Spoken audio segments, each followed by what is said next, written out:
अभी शुरू करेंगे बेटा हम लोग गैस्ट्रुलेशन। गैस्ट्रुलेशन क्या होता है?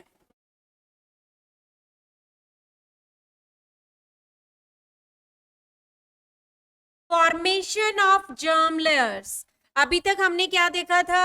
Morula formation, after morula blastula, और ब्लास्टुला के बाद में रहेगा बेटा गैस्ट्रुला। गैस्ट्रुला फॉर्मेशन को बोलते हैं बेटा, process of formation of gastrula is called gastrulation. तो यहां हम लिख सकते हैं process of formation of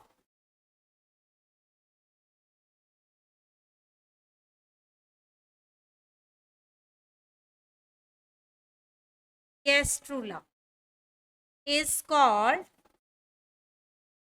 gastrulation।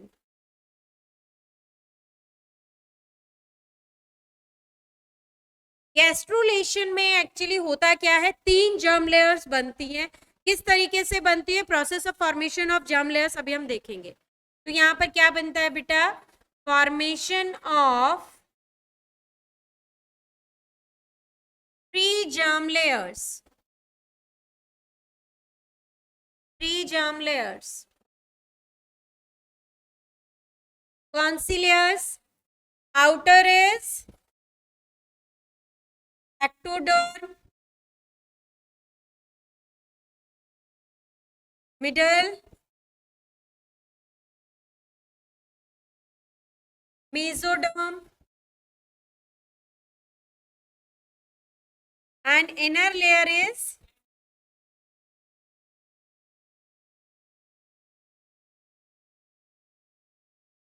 बेटा अंदर वाली लेयर तो एंडोडर्मी रहेगी ना। एक्टोडर्म, मेसोडर्म एंड एंडोडर्म, ठीक है। Inner layer is called endoderm, जो बीच में रहेगी middle layer is called mesoderm, and the outer layer is called. अभी देखते हैं किस तरीके से तीनों लेयर की फॉर्मेशन होती है।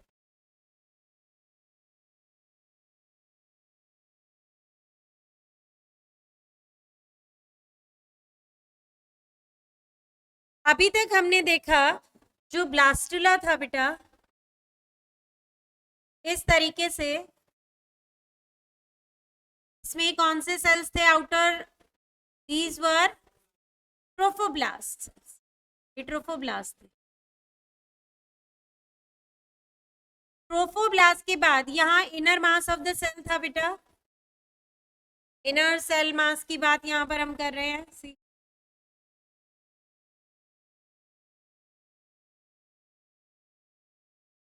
जो उसके पास में सेल थे, उन सेल का नाम था सेल्स ऑफ रॉबर या रॉबर सेल। यहाँ पर इस तरीके से जो विलाइस नजर आ रही थी, इनको क्या बोलते हैं? Chorionic villi. These are called chorionic विलाइस।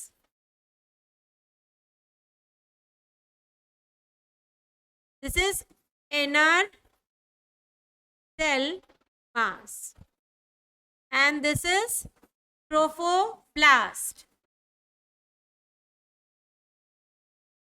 अब बेटा जो इनर सेल मास के जो सेल्स हैं, ये अपने आप को एक लाइन में अरेंज करते हैं। देखते हैं सेकेंड स्टेज में। Inner mass of the cell arrange इस तरीके से बेटा अरेंज हो जाते हैं। बाहर आपकी वही लेयर रहेगी।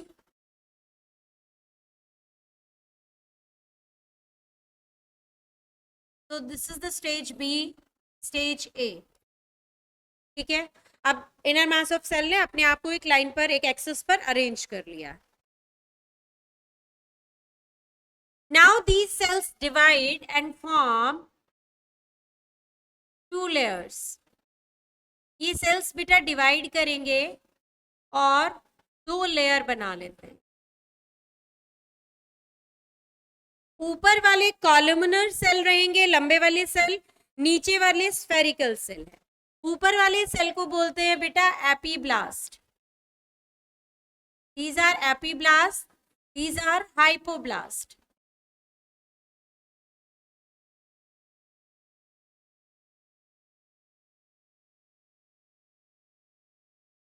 इनिशियली ब्लास्टुला जो था, जो इम्प्लांट कर गया था, वहां से हमने शुरू किया इसका।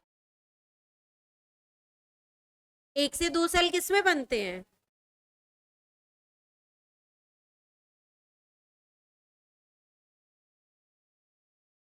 इम्प्लांटेशन के दौरान ये कॉरियोनिक विलाइज बनी थी। When the blastula implant in the endometrium, at that time chorionic villi जो थी finger like projections थी, उन्होंने बेटा उसको इम्प्लांट कराने में मदद किया था। नहीं, कॉरियोनिक विलाइज जो होती है they are made up of the chorion layer. Chorion जो होता है एक्स्ट्रा एम्ब्रियोनिक मेम्ब्रेन में आएगा, वो नेक्स्ट टॉपिक में हम लोग करेंगे, ठीक है। तो ऊपर वाले सेल का जो नाम था वो क्या था? Epiblast, and the lower is hypoblast. अब बेटा ये हाइपोब्लास्ट जो होते हैं वो एपीब्लास्ट से अलग हो जाते हैं, जो इसमें मैंने दिखाया है आपको, एंड दे स्टार्ट ग्रोइंग। और वो पूरा जितना ये ट्रोफोब्लास्ट है बेटा, इसको कंप्लीट इस तरीके से कवर कर लेंगे ग्रो करके। ये cell, these cells start growing, ऐसे बेटा ये ग्रो करना शुरू करेंगे, ठीक है। This is C stage. Next देखते हैं, डी स्टेज देखते हैं। उसमें क्या है? Columnar cell will remain as it is. हम एपीब्लास्ट की यहाँ पर बात कर रहे हैं, अभी ये एज इट इज है। ये आपकी ट्रोफोब्लास्ट वाली लेयर है,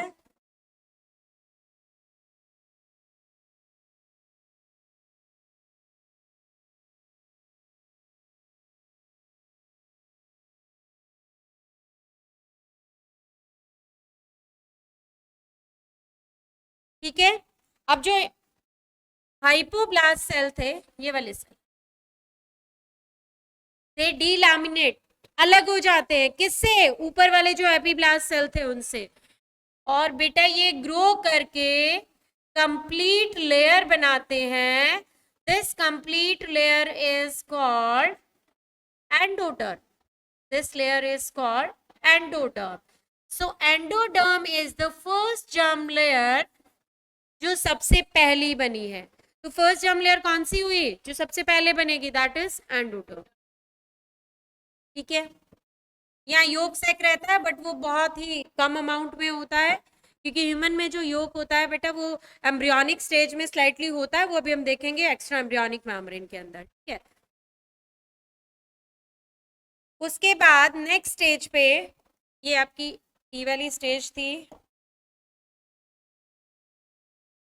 ठीक है। नेक्स्ट स्टेज देखते हैं। अब उसके बाद क्या होता है बेटा? एपीब्लास्ट वाले जो सेल होते हैं, एपीब्लास्ट सेल दोनों कॉर्नर से बेटा डिवाइड करना शुरू करते हैं। पहले हम सेम स्ट्रक्चर ड्रॉ कर रहे हैं। ये आपके वही ट्रोफोब्लास्ट हैं। अंदर वाली जो लेयर है बेटा नाउ, ये आपकी एंडोडर्म थी,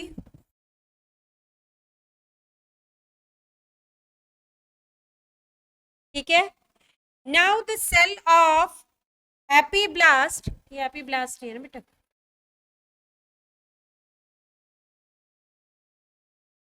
फ्रॉम बोथ द एंड्स। बेटा आगे वाले एंड को बोलते हैं cephalic and. This is cephalic and.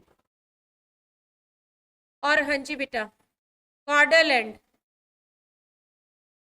तो कुछ सेल सिफेलिक एंड से डिवाइड करना शुरू करते हैं, कुछ कॉर्डल एंड से डिवाइड करना शुरू करते हैं। और डिवाइड करके बेटा इस तरीके से वो सेपरेट होकर यहाँ स्पेस के अंदर लेयर्स ही बनानी शुरू कर देते हैं। But it's not a complete layer yet. कुछ सेल्स यहाँ के डिवाइड करे और जितना भी स्पेस बीच में था उसमें आ गए। कुछ सेल्स यहाँ से पीछे वाले कॉर्डल एंड से डिवाइड किए, एपीब्लास्ट के सेल है ये सारे, और बेटा वो यहाँ पर डिवाइड करके इस गैप में आ गए। तो this way mesoderm is form and mesoderm is the second germ layer. अब मेसोडर्म की फॉर्मेशन होती है। उसके बाद क्या रहता है? बाकी जितने भी बचे हुए सेल हैं, अभी सिफेलिक और कॉर्डल एंड से तो पहले डिवाइड कर गए, जो लास्ट में अभी जो बचे हुए सेल हैं बेटा, ultimately these cell will divide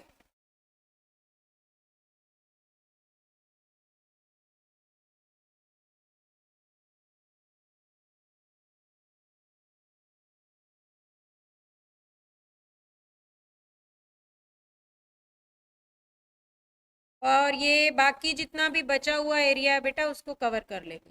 पहले वही दोनों जर्म लेयर, एक तो ये आपकी ये वाली थी, कौन सी थी, एंडोडर्म, एंडोडर्म के बाद मीजोडर्म, यहाँ ये मीजोडर्म के सेल्स थे जिन्होंने मीजोडर्म बनानी शुरू करी। और बेटा अल्टीमेटली जो होती है लास्ट एंड फाइनल लेयर जो अंदर से ऐसे इसको कवर करती है, this layer is called ectoderm बेटा। बाकी जो भी सेल बीच में बच गए थे, कौन से वाले, एपीब्लास्ट वाले सेल ही, उन सेल ने फिर से डिवाइड करना शुरू किया और वो कंप्लीटली उसको इनसर्कल कर लिया, अंदर से पूरा सर्कल की तरह उसको कवर कर लिया। And now this layer is called ectoderm. ठीक है, मिडल वॉल्स जो आपकी थी मेसोडर्म, अंदर वाली endoderm, and this is the outer most layer which is called ectoderm. तो सीक्वेंस में देखें तो बेटा सबसे पहले एंडोडर्म की फॉर्मेशन होती है, इसको प्रिमिटिव गट या गट फॉर्मेशन भी बोल देते हैं, एलिमेंट्री कैनाल का जो पार्ट होती है गट। उसके बाद आपने देखा बेटा मेसोडर्म की फॉर्मेशन हुई, and the last one is ectoderm. अब ये वाले जो सेल होते हैं बेटा, बीच में ये वाले जो सेल होते हैं, ये यहाँ पर एक कैविटी डेवलप करते हैं, दिस इज द कैविटी। ये ऊपर तो ऐसे कॉरियोनिक विलाइज थी, ठीक है, ये जो यहाँ पे ये सेपरेट हो जाते हैं and they form A cavity, ये वाले सेल जो थे।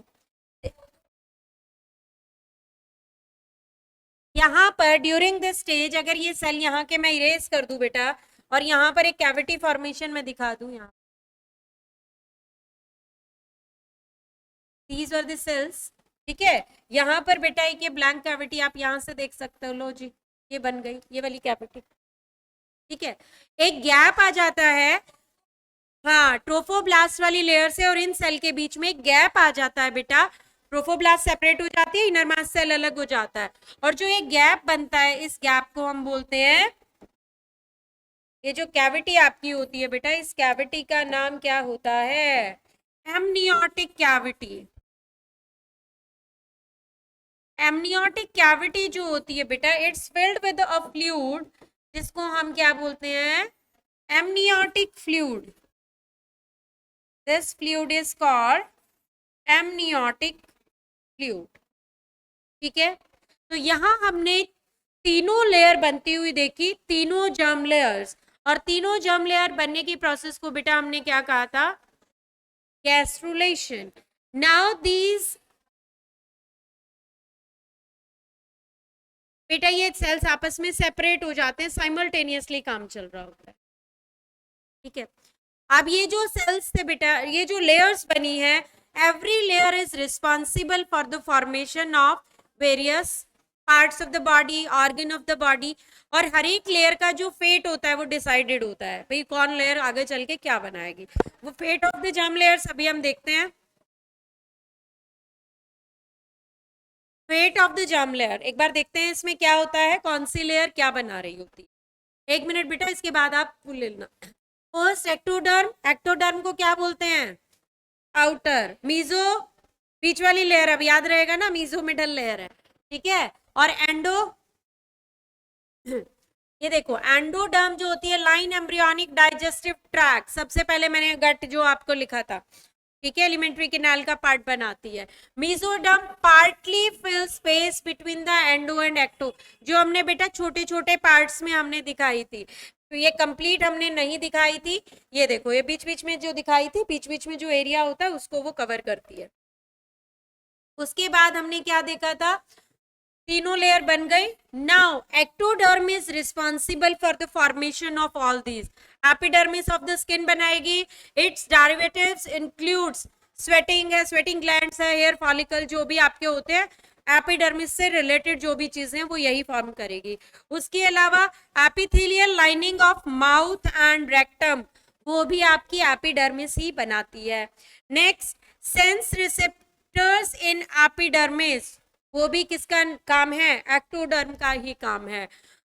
Cornea and lens of I, nervous system, adrenal medulla, tooth enamel, epithelium और पीनियल एंड पिट्यूटरी ग्लैंड्स, ये सारे काम कौन सी लेयर के हैं बेटा, ectoderm is responsible for formation of all these. Now mesoderm क्या काम करेगी? नोटोकॉर्ड की फॉर्मेशन करेगी। अब ये नोटोकॉर्ड क्या है बेटा? जो कल को चल के वर्टिब्रल कॉलम बनाती है ह्यूमन बींग्स में, ठीक है, जिस बैकबोन जो आप बोल देते हैं। हाँ, उसके लिए इनिशियली जब हमने एनिमल किंगडम में भी पढ़ा था, नोटोकॉर्ड फॉर्मेशन होती है, एक नर्व कोड थी। तो नोटोकॉर्ड की फॉर्मेशन मीजोडर्मल इन ऑरिजिन है। स्केलेटल सिस्टम है हमारा, मस्कुलर सिस्टम है, muscular layer of stomach intestine जितनी भी बनेंगी, हमारा excretory system, circulatory system, lymphatic system, reproductive system, dermis of skin lining and adrenal cortex. ध्यान रखेंगे, एड्रीनल मेडुला किसने बनाया था? एक्टोडर्म ने। जबकि एड्रीनल कॉर्टेक्स की फॉर्मेशन किसने किया है? मीजोडर्म। एंडोडर्म क्या काम करेगी? एंडोडर्म हमने देखा था सबसे पहले, ऊपर वाली लेयर की बात कर रहे हैं बेटा, ठीक है। हाँ, एंडोडर्म क्या होती है? अंदर वाली लेयर। इसमें epithelial lining of digestive tract, gut जिसको हम बोल रहे थे, ठीक है। Epithelial lining of respiratory system, ठीक है। उसके बाद lining of urethra, urinary bladder, reproductive system, liver, pancreas, thymus, thyroid and parathyroid gland. तो all these are formed by endoderm. So all these are endodermal in origin. So this is the you can say कि ये जो जितनी भी layer हमने पढ़ी हैं अभी, तीनों जर्म लेयर, उनका फेट है बेटा। ये वो लेयर आगे चल के क्या बनाएंगी उन लेयर्स को। हाँ,